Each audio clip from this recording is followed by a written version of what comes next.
ಬೆಳ್ಳಿಹಳ್ಳಿಯನ್ನೇ ಬದಲಿಸಿದ ಶಿವಣ್ಣನ ಕಥೆ. ಒಂದು ಕಾಲದಲ್ಲಿ ಪಶ್ಚಿಮ ಘಟ್ಟದ ತಪ್ಪಲಿನಲ್ಲಿ ಬೆಳ್ಳಿಹಳ್ಳಿ ಎಂಬ ಪುಟ್ಟ ಗ್ರಾಮವಿತ್ತು. ಅಲ್ಲಿನ ಜನರು ತುಂಬಾ ಮುಗ್ಧರು ಮತ್ತು ಕಷ್ಟಜೀವಿಗಳು. ಆ ಹಳ್ಳಿಯಲ್ಲಿ ಶಿವಣ್ಣ ಎಂಬ ಒಬ್ಬ ಹಿರಿಯ ರೈತ ಇದ್ದರು. ಅವರಿಗೆ ಅವರ 6 ಎಕರೆ ಅಡಿಕೆ ತೋಟವೇ ಪ್ರಾಣ. ಸಮಸ್ಯೆಯ ಸುಳಿ. ಒಮ್ಮೆ ಹಳ್ಳಿಗೆ ದೊಡ್ಡ ಬರಗಾಲ ಬಂದಿತು. ಮಳೆಗಾಲ ಮುಗಿದರೂ ಮಳೆಯ ಹನಿ ಬೀಳಲಿಲ್ಲ. ಹಳ್ಳಿಯ ಹಳ್ಳ-ಕೊಳ್ಳಗಳು ಬತ್ತಿಹೋದವು. ಶಿವಣ್ಣನ ತೋಟದ ಅಡಿಕೆ ಮರಗಳು ಬಾಡತೊಡಗಿದವು. ಇಡೀ ಹಳ್ಳಿ ಹನಿ ನೀರಿಗಾಗಿ ಪರದಾಡುತ್ತಿತ್ತು. ಹಳ್ಳಿಯ ಜನರು ಗಾಬರಿಯಾಗಿ, ಇದು ದೇವರ ಶಾಪ ಎಂದು ಪಿಸುಗುಟ್ಟತೊಡಗಿದರು.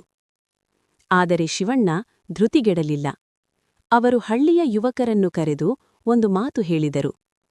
ದೈವ ಬರೋದು ನಂಬಿಕೆಯಲ್ಲಿ, ಆದರೆ ಬದುಕು ಬರೋದು ನಮ್ಮ ಶ್ರಮದಲ್ಲಿ. ಹಳೆಯ ಕಾಲದ ಕಲ್ಯಾಣಿ, ಅಂದರೆ ಸಣ್ಣ ಕೆರೆ, ನಮ್ಮೂರಿನ ಗುಡ್ಡದ ಮೇಲಿದೆ. ಅದನ್ನು ನಾವು ಮರೆತು ಬಿಟ್ಟಿದ್ದೇವೆ. ಬನ್ನಿ, ಅದನ್ನು ಸರಿಪಡಿಸೋಣ. ಒಗ್ಗಟ್ಟಿನ ಬಲ. ಮೊದಲು ಯಾರೂ ಕೇಳಲಿಲ್ಲ. ಆದರೆ ಶಿವಣ್ಣ ಒಬ್ಬರೇ ಗುದ್ದಲಿ ಹಿಡಿದು ಗುಡ್ಡ ಹತ್ತಿದರು.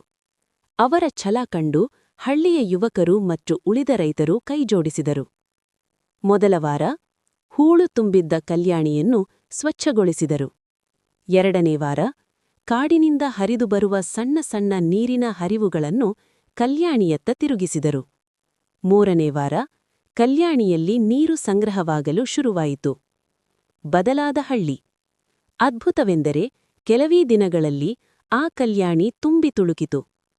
ಶಿವಣ್ಣನ ಸಲಹೆಯಂತೆ ಹಳ್ಳಿಯವರು ಶಿಸ್ತಿನಿಂದ ನೀರನ್ನ ಬಳಸತೊಡಗಿದರು. ಆ ಬೇಸಿಗೆಯಲ್ಲಿ ಇಡೀ ತಾಲೂಕಿನಲ್ಲಿ ಬೆಳೆ ಒಣಗಿದ್ದರೆ ಬೆಳ್ಳಿಹಳ್ಳಿಯಲ್ಲಿ ಮಾತ್ರ ಅಡಿಕೆ ತೋಟಗಳು ನಳನಳಿಸುತ್ತಿದ್ದವು. ಕಥೆಯ ಸಾರಾಂಶ. ಈ ಘಟನೆ ಹಳ್ಳಿಯ ಜನರಿಗೆ ಒಂದು ದೊಡ್ಡ ಪಾಠ ಕಲಿಸಿತು. ಪ್ರಕೃತಿಯನ್ನು ಪ್ರೀತಿಸಿದರೆ ಮತ್ತು ಸಂಕಷ್ಟದ ಸಮಯದಲ್ಲಿ ಪರಸ್ಪರ ಕೈಜೋಡಿಸಿದರೆ ಎಂತಹ ಕಷ್ಟವನ್ನು ಎದುರಿಸಬಹುದು ಎಂಬುದು ಅವರಿಗೆ ಅರ್ಥವಾಯಿತು. ನೀತಿ: ಒಗ್ಗಟ್ಟಿನಲ್ಲಿ ಬಲವಿದೆ ಮತ್ತು ಶ್ರಮಕ್ಕೆ ಪ್ರತಿಫಲ ಖಂಡಿತ.